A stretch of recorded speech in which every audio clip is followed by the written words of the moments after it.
anyị na-ekene unu ndị na-esole Amokwe TV. Anyị na-achụ unu deemenu ebe ọbụla unu nọkwa, ụtụtụ ọma, echuchu ọma na mgbede ọma, maka na taịm anyị niile abụghị ohu ihe. Ewere ndị nọ n'ụtụtụ ha, ewere ndị nọ n'echu ha, ewere ndị nọ n'mgbede. Tanwa ihe anyị bịara ikwu gbasara ihe Amokwe, ndị ihe na-emechi na Amokwe, ihe anyị kpọrọ recent developments in Amokwe, maka ndị niile nọ n'ụyọ na-eme ihe na-eme, ma ndị nọkwa n'ụyọ na-eme ihe na-eme. Maka na ihe anyị na-achịkọtara maka Amokwe bụ na ebe anyị bụ ọ bụ emechakwa ihe niile a na-eme, Amokwe bụ ihe anyị na-anachito. Tanwa anyị na-agwa unu maka ihe Amokwe. Ị na-abatakwa life na-esonyela anyị, ị ga na-ajụkwa ya ajụ na comment section, ị ga na-edeta ihe ilolo, ị ga na-ekwu uche gị. Ewele nnukwu mmadụ mụ na ya nọ, ọ ya amaala amala, ịbụkwala ya Amokwe, ọ ya mara ama na Amokwe niile, uti niile, ụmụneke na Enugu steeti na Naịjirịa gbaa gburugburu. Anyị wee ka anyị kpọta na o were okwu ọ ya atịnchila anyị ọnụ tanwa ọhụ ya ọzọ. Ihe anyị ji ekwula aha ya bụ maka ndị na-eme anya, maka na anyị wamali amari ọhụma. Ọ ya bụ Royal Prince Ahmed Nze bụ ọbụ nze ọbụkwe nze ya nze echilechi bụrụ Ahmed Okechukwu ene Mgbirimgba Igbo. Royal Prince ịma na nna ya bụ igwe izizi Okwedike nke mbụ na ọjị Amokwe. Mụ na onwe m bụ onye nke unu ọnya Hilary Chukwu Ebuka. Tanwa anyị shi ka anyị tapịa okwu ọnụ. Prince anyị shighi nnọọ na Amokwe TV. Kene ndị be anyị n'ọchị ebe dị iche iche. Amokwe ekenekwe m unu. Igbo bụ Igbo, ebe unu anọ nakwa ekenekwe m unu. Na-ekene ndị na-eso anyị na Amokwe telivishọn. Ana m ekene unu n'ofu n'ofu. Chukwu gọzie unu. Ka anyị na-anabata Mgbirimgba Igbo, ihe anyị chọrọ itinye okwu bụ nke izizi. Inekwa ya eriri ọchụ ahụ eri ndị ebanye Septemba. Ịma na achụgwo na ya abịa studio ịbịa hozi, so ericha ọchụ ahụ i nwere ike ịgwaka na anyị ọchụ ahụ ha eriri ka esi mee ụlọ ọbaala anyị, ebe emetelie na ebe anyị akpakwa aka ka aka na anyị tika ọnụ na ya. Ndị be anyị amaghị m ebe ga-ebido maka ekwutekwa ọchụchụ ahụ ọdụm ka ọchị na imegherikwo shọ oku ahụ agwụ na-agwụ, maka na ọchụchụ ahụ na-atọ ọ mgbe ndị be anyị ji ezukọte kene Chineke na ya gbaa ahụ. Onye ọbụla maara na ọchụchụ ahụ bụ oge anyị ji eri ji, emeri emedo ya isi, emeberie Amokwe tifute mawụ nke a na-eti n'ihu be m, nke ndị Amokwe Progressive Union Amokwe Station na-achịkwata. Mana Amokwe niile bụ ihe na-abịa ebe ahụ, ndị igwe anyị n'ofu n'ofu na ịbịa solo anyị wolo mee ya ọ dụbagwo niile, maka na ahụ ọbụla iwu na Amokwe ga-abịa bịa tie mawụ, rie oku, waa ji, rido ya isi. Ihe dị n'ọchụchụ ahụ a na-aghọ ha ya asha. Ndị bụ n'ụzọ bekee na-eji maka azụ nnukwu ashwa.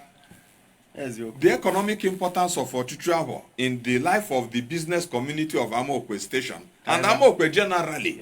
Maka ebe ọ bụ na ilutekwela ashwa a na-azụ, ndị na-ele maya na-ele maya, ndị na-ele jigbo, ndị na-ele ihu, ndị na-ele ọsọ, ndị mmadụ na-eshi obodo dị iche iche. It is now a carnival.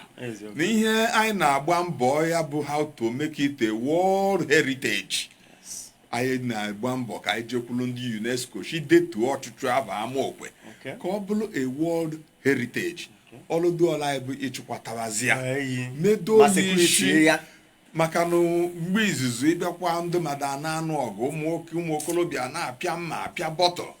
Mana ndị oyi ụtọ anyị na our security apparatus na ndị igwe chigokwu achịkọta ọnụ wolu mee ya ịbịakwa ọchịchị ahụ kịta onweghị onye moto ya na-ewu onweghị onye a na-apịawa isi onweghị onye ga-ashịghị na-ejiwo gavọrịa ma ọ bụ na-ericherie mmadụ wụba maka owele obodo dị iche iche achịghị na ha richekwa oku dịka oku ise ma ọ bụ ọnwa iri onweghị obodo ga-akpa aha ụmụ okolobịa emegonu awụba echiwe mana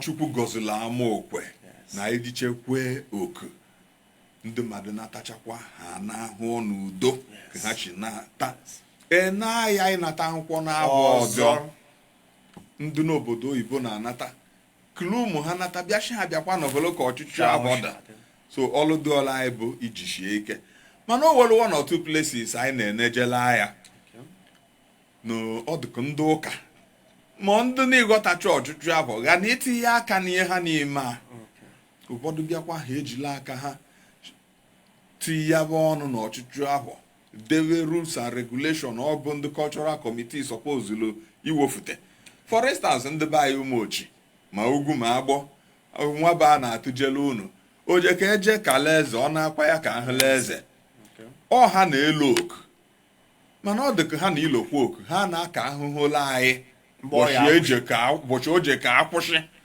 mee ka ihe ochie na ọ kwụsịla mgbagbuo na-ite aka maka ịnụkwa mgbagbuo ọdịka mgbe ntiri ya ihe Amokwe na-eri ọchịchị ahụ bụ 1 month erido oyi isi mana kịta afụtaji na ọ ga-abụ 3 weeks.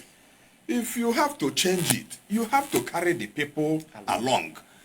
You have to explain to them ka ha fụzi iwe because ọkwa na ndị so n'ụzọ omenala shi na okwu ọwa ba na-erie ife ọmụọ gọọmenti shi na ọzọ 3 weeks a ga-ewe clash because after 3 weeks itili iwu bekee shishiri debe ndị na-eme culture chọzi irizie 1 month ọ gụnụ bụ ị ga-eme ibo na iwere aka tinye owo n'ebe ịma na-akọwafute so we need to harmonize all these things. The church should do their church affairs. The civil servants should do the cultural people should also promote the culture. You know, for we, the custodians of the culture and tradition of our people, I need a clean here. The Okechukwu festival today, if you want to know the date of next year's Okechukwu, Google it. Because it's already on Google. Second day, Ashi na-eweho ishi na ọdịzi na gọgụ mana ashi na-eweho ihe na-eweho ndị ụmụochi ugwu na ụmụochi culture is dynamic. Our culture is dynamic. Okechukwu is very, very dynamic. Yes. Okechukwu is very, very Okechukwu bụ oke ụmụ nwanyị.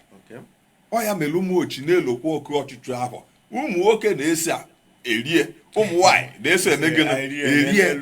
So our culture is very, very dynamic. On it every day. Ihe dị shi na if you Google it bụ na ọ ịdịkwa inekwa ya ndị be anyị na second okeke ma first okeke ndị na-agụ ahụ it is scientific. It is very scientific. Anyị wabụ ndụ na-enebe ya n'ihe gbasara omenala na-ene ihe anya n'ọwa mgbe anyị ji abụ ọwa onye jiri anya nkịtị a na-apụhụ. That's the beautiful thing. Yes. But we cede it to the Umuochi people traditionally. No hana Yashinebu. Man, I na go over. Hello, where Boshon ebe. I wonder. That's the beautiful thing about that. Yes. But we look forward to Okechukwu being more dynamic, being more progressive, being more accommodating. For instance, n'ụzọ bekee, that's Amokwe station. Monday, Tuesday, Wednesday, Thursday, even Friday. No, so Saturday and Sundays. Very good. But here more will Egypt and people laugh at Nugu. I have made Oyishi. I can ndị ọma na-esole Amokwe TV na ahụgwe ha na-ekwu maka ya. Taa we ha bịala bụ Amokwe maka ihe anyị nọ bụ na Amokwe TV. Anyị wee shi nnukwu nze na Amokwe. Ya bịa tiela anyị ọnụ n'okwu ewere ndị nọọsụ online eze obi ishi ya so owekwe question ị chọrọ ịjụ nze idewekwe na comment section na anyị na-ahụ ya Williams Clinton shinyano Delta State ịsọlọ Amokwe anyị hụrụ gị ebere Osmond ndị niile batara online obi Fidel ha niile achịrị unu nnọọ onye na-abata ya na-agwa ya ebe oshi na-eso ele anyị na-agwa ya ebe ọ nọ na-agwa ya ajụ ịchọrọ ịjụ gbasara Amokwe dee ya na comment section na anyị na-ahụ ha niile ebe a anyị na-ekene unu nze anyị ekwuo maka ọchụ ahụ o nwere ihe ọzọ ị na-ati ekwu maka ọchụ ahụ shaya ya banye n'ihe ọzọ mana ekwe ihe gbasara ọchịchị ahụ the dynamics are very multifaceted, you know. Ashe wee bidoro na ọ dị ka okedobata mana okudo asọkwada shaya kpata ihe ya eji ọlụlụ ndekwa ọlụlụ ndị ọlụ ohachi anyị guzuo ike ọchịchị ahụ bụ mgbe anyị ji ezu ike. For instance, Igbo na ọwa anyị nọkịta abụọ aka mana ndị be ya na-eri ha aka ọhụ na a na-eri kwuru kịta ewere ndị na-eme ihe bụ aka ma m na m na n'ebe abụọ ya Amokwe i nwere ike iji ohere a gwa ndị na-esoela anyị n'ebe dị iche iche. Prince ahụrụ gị ishi na ịnọ Indonesia deme na isoela anyị owere ajụ na-ajụ eju anyị ndị ka ọ kara anyị obere ihe gbasara aka maka ndị nọ ka anyị tinye oke n'ụlọ aka oku dị n'iche n'iche. Oku a na-eribe ya Amokwe shine a na-eri nta a na-eri ajụ a na-eri ọchụchụ ahụ a na-eri akan.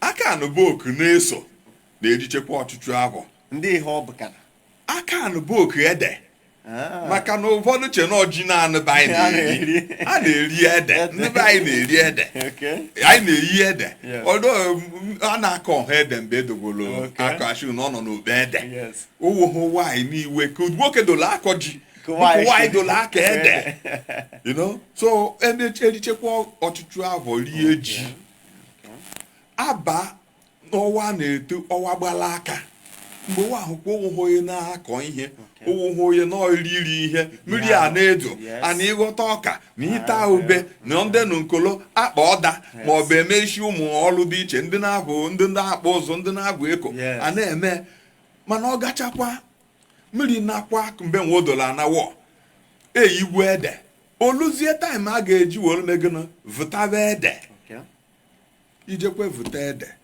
yie ya ana igwe onu n'ibe a na-ekpo ya ede ka o welu gbatịchaa agbatị so oku ede ahụ ba na-edu aka na andọ mgbe ahụ be eji ya megana ọchị na ha na-agba nkwa ndị wele igidi dịka Ọnịcha Amokwe dịkwu a na-agbakwa nkwa ihu mmadụ ọ na-eme nganga ọya juo ikpo eme nganga mọwa na-agbahụ a na-akọhụ ihe mmadụ a na-alụhụchihu ma ya na-agba ichikwu ekwe mbụbo ndị mala echite ma ya evute ọkwa na iwele isi abịa ma ọ bụ na ịbịaje ikiri awariba ma ya megana jekwube Amokwe dị ụtọ na ịmakwala okwe Martin Eneshinyashi Benue State esoela anyị eze ọbịa ishi I so much love our culture eze ọbịa ịbụ eze ọma n'ogbo agụ ọjị anyị na-ekene ya ọkwa ịnọ Lagos deme na-esoela anyị owe ajụ ị na-ajụ maka Amokwe ju atọ anyị hụọ na anyị akamala aka na n'ihe ndị ọzọ nze kanọtokwe anyị ga na-aga n'ihu ka ọ kọwala anyị ọchụ ahụ Chinekwe na-ekwe ebe anyị atịụta aka na ebe a na-emedo chi na-emetekwa ka esi eme o were ihe ọzọ dị oke mkpa maka ndị na-esoela anyị na Amokwe TV ha anyị na-abụghị ndị Amokwe biko were ohere a gwakọ onye ọbụla na-esoela anyị Amokwe nke a na-ekwu ebe ọ dị na ihe eji mara ha maka egwu mgbe njere Abịa steeti hụ Amokwe ebe ahụ okwere ebe ọzọ njọ hụ Amokwe so ndị na-esoela anyị ụfọdụ na-ebịa ajụwa ndị Amokwe nke ọ na Anambra shọ na Imo shọ ya ka ọ kala ndị na-esoela anyị ohere a ha ebe Amokwe a na-ekwu maka ya dị Amokwe nke anyị bụ the original and number one.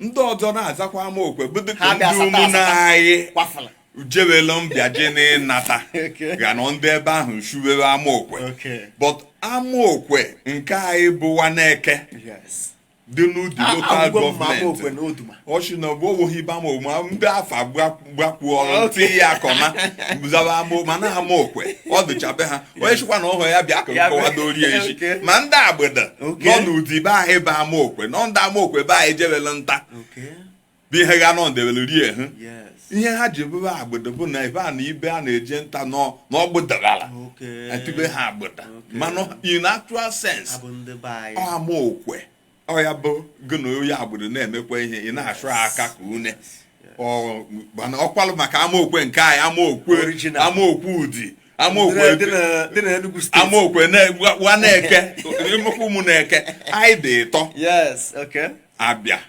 Ụdị and Amokwe mana Amokwe nke anyị bụ the original and the number one. anyị enweghị invitation. anyị dị n'Udi local government area of Enugu State. onye na-aga ntị ajụ ọbịakwechi ibe onye Igbo ne ịbụkwala onye Amokwe ashịzina na ibe onye Udi isha na ibe onye Amokwe dị n'Udi.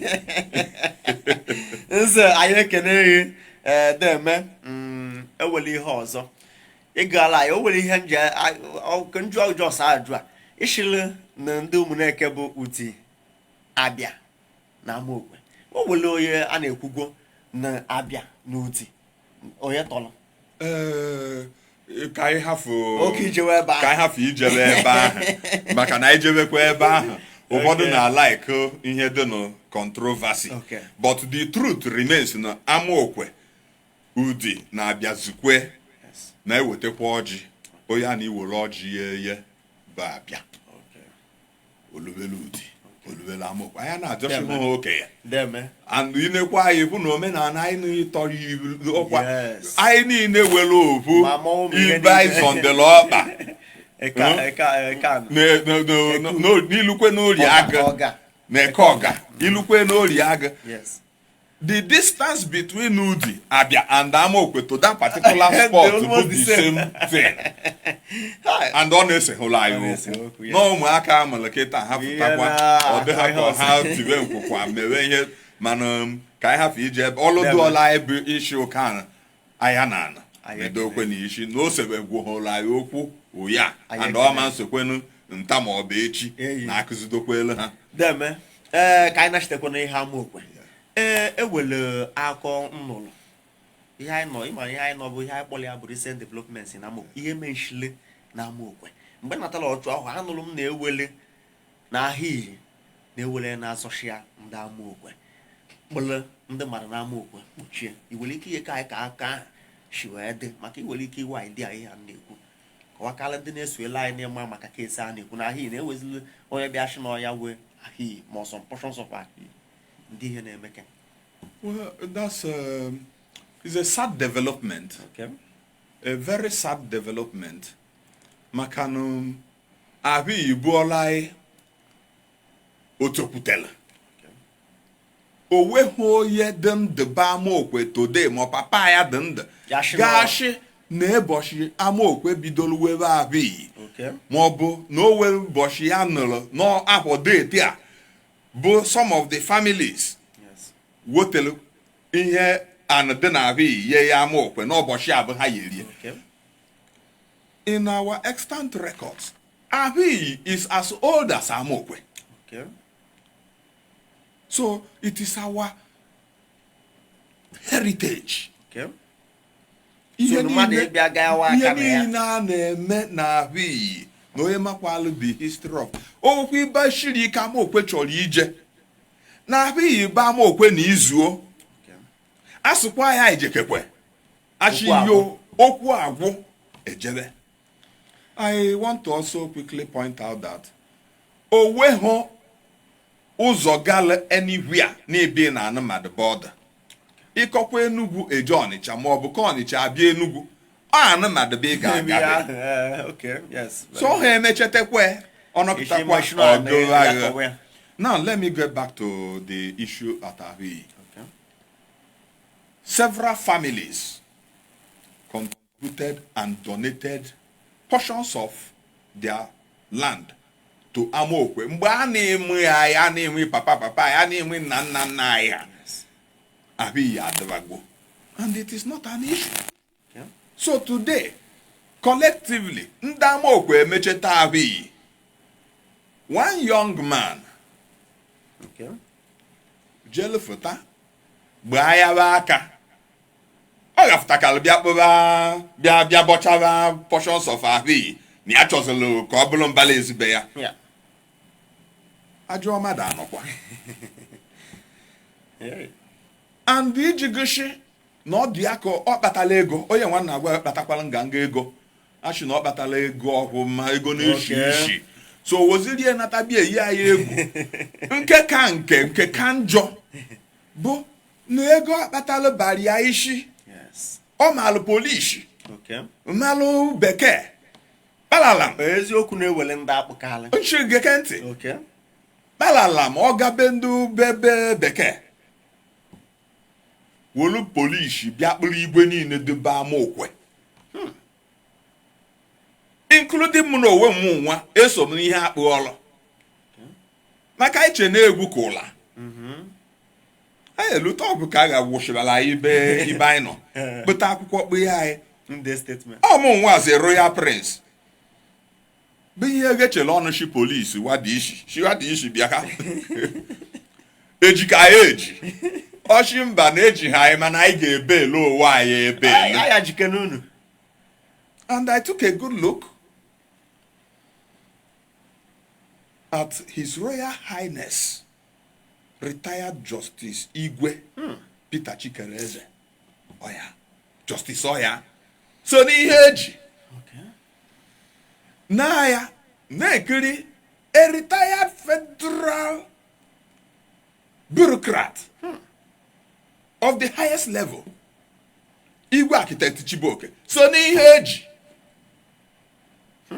His Royal Highness Igwe John Ato. So n'ihe eji. And our own youngest Igwe among them, among our royal fathers. Yes. An eminent Nigerian, yes, by every qualification. Level. Chief Doctor Igwe Mike Uzi Igwe. CEO retired Ebitama na York na Nigeria. So n'ihe eji mma gị abazi owo m ibe nkirichela our royal fathers. Ebe anọ. Nwa ogecha ọnụ shiwa dị ishi. Eji ka ya eji. Oshi ịma na ogene bekee jikwa ihe. Tekololom. Mba na ya shiho na eji anyị mana anyị ga-ebe elu ụwa anyị. Anyị ajike n'unu. On account of no watakịrị kpatala ego bịal gakwu ya aka na Amokwe. Amokwe agbakani ya nkịta. The truth is Amokwe is a very peaceful community. Maka owolo obodo njinji a na-eji. But our royal fathers in their wisdom share na ọ bụghị ihe ọgụ. Maka na anọbakwa ha wajewegodi ihe na ndị asa anyị na-azụ. Will never cede 1 inch of our way to anybody. It is our cultural heritage, our civic center. Yes. So what akiri ahụ na-adị ndụmọdụ what akiri ọ gachi aba nna ha. Maka that section or that portion of land ọ na-ekwu okwu. Bụ ndị yela ahịa bụ ndị bewe ọya ene. Ya wafụta shi na ya abụghị owe ọya ene na ya bụ wee n'ọya. Na ya etiri iche. Nna nna ya ji nụọ nwaanyị na-ebe ọjọọ bụrụ diọkpala na nwaanyị nke ọzọ. Police juriachi nna m unu wekwere onye bụ onye isi in the family. Overall church oyi ndị ahụ.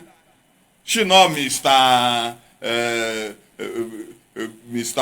Oya Osha no. Address him properly.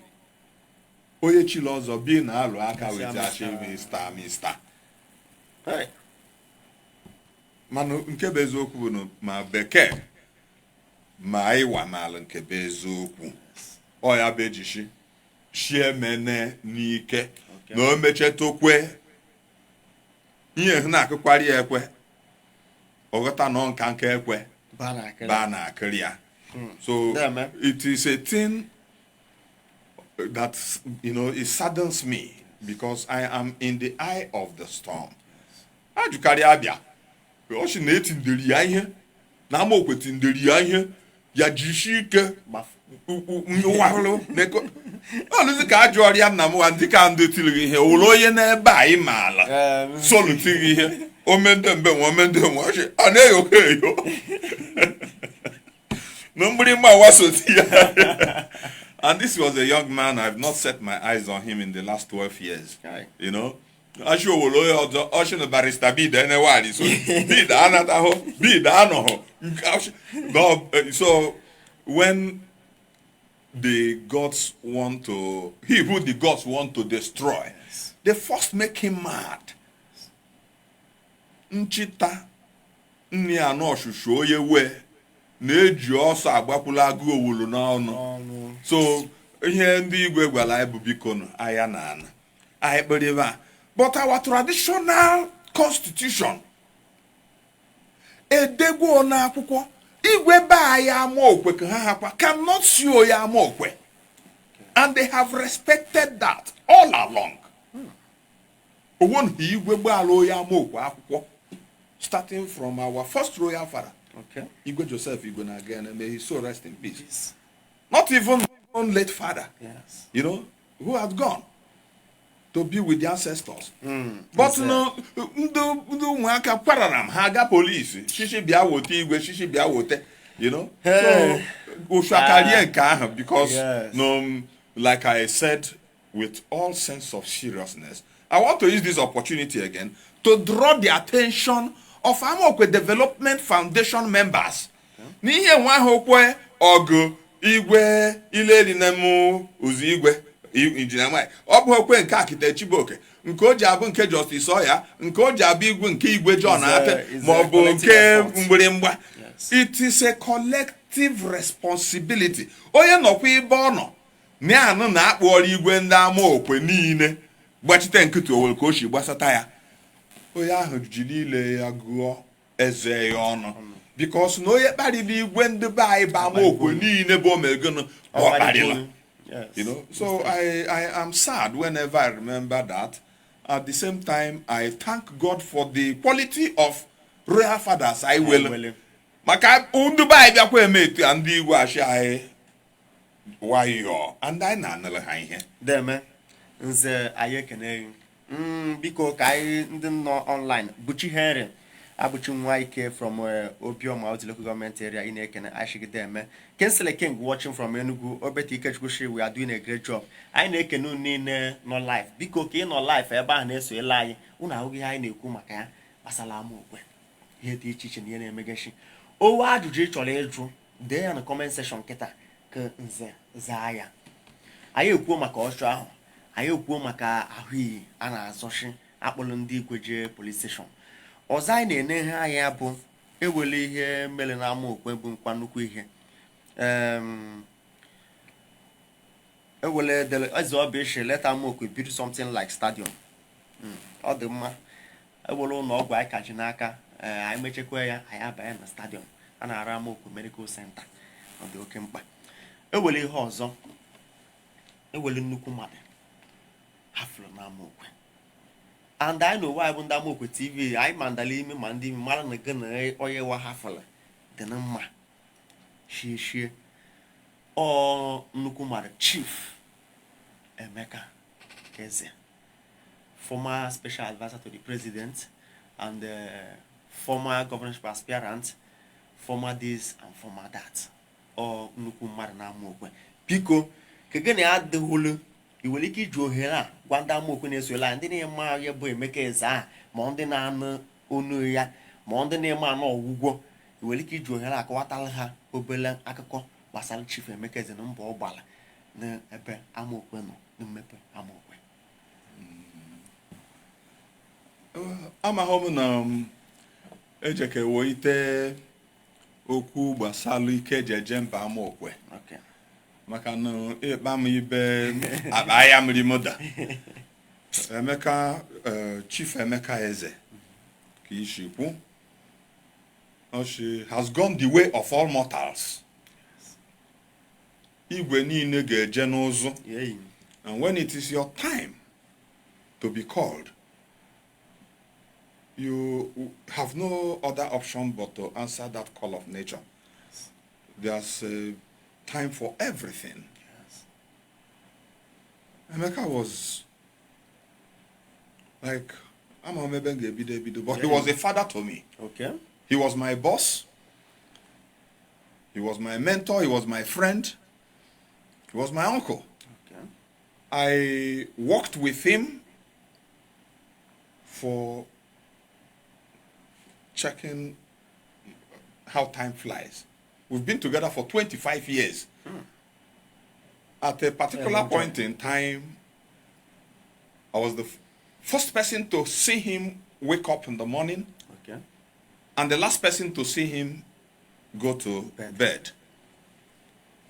You know, sometimes people just go straight to, you know, the life of the man that he became the special advisor. Before then, he had been so many other things. He was an astute economist. Okay. He was Harvard trained and had a first class at Harvard University. When the buyer can ama Harvard ama, Emeka ejegwe ebe ahụ, Ike Jejembe ejegwe ebe ahụ, jetulu Ugo first class. He had touched worked in many places. The first black African to head an international bank, Intercontinental Merchant Bank. Before then, he had worked with Barclays in England. Okay. He had worked with Motown Records. He had worked with Decca Records. You know, he had been everywhere. Mgbe ọ batala o mere Intercontinental from scratch. Okay. Within 9 months, Obolo, a nationwide household name, non-bank, from Meduguri to Lagos, Lagos to Port Harcourt. Ochifu to the position of general manager. Olu ụmụaka megunu boye n'ọlụ. Very good. And odo madobo oye kweghe ọlụ oshigho. Do not tell other people because I put on the line. I put up on the line. By the time I started working with him, I don't know why he chose me. Okay. But I knew that if he didn't see something good in me, no man chose he won't, and we won't be together for that long. Yes. I was personal assistant. I was special assistant. I was man Friday. I was house help. I was house boy. I was private secretary. I was confident. Yes. To the point that, you know, he took me through doors that ordinarily I wouldn't have been able to open or enter. Ike Jejemba took me to Aso Rock. Yes. To the office of the President, Head of State, Commander-in-Chief of the Federal Armed Forces of Nigeria. We had power. Yes. But the power we had was the power to do good. Yes. I want you to underline that. Yes. The power that Chief Emeka had to do good was the power to do good. Very unassuming. It is only when you point at Nekwe Chief Emeka you see, oh yeah, the same thing. Governor he didn't seek power for personal glorification. He had made money. God had blessed him. He was a banker, industrialist, investor. Name it. Oh, well, ego. Yes. But he impacted that on those of us who stayed and worked for very long with him. Yes. You know, he had that. And everything that has a beginning will have an end. Okay. The sun will rise and the sun will set. Today, the sun has set for Chief Emeka. And I believe, having lived a good life, having run his good race, yes, we will see him on that glorious morning at the Valley of Kidron. Amen. Nke ikpeazụ Friday ka anyị enye, Thursday bụ wake up, ndị ka esha akwadowe. Everything is set. Ọ bụghị ka eji eyi ogbenye bụ ka esi eyi amada. He deserved every encomium. Ịchọkwa ịhụ ka edole eyi big man, onye wa amada kpatara ihe, yelu ndị mmadụ aka welu ikwu wee ibe.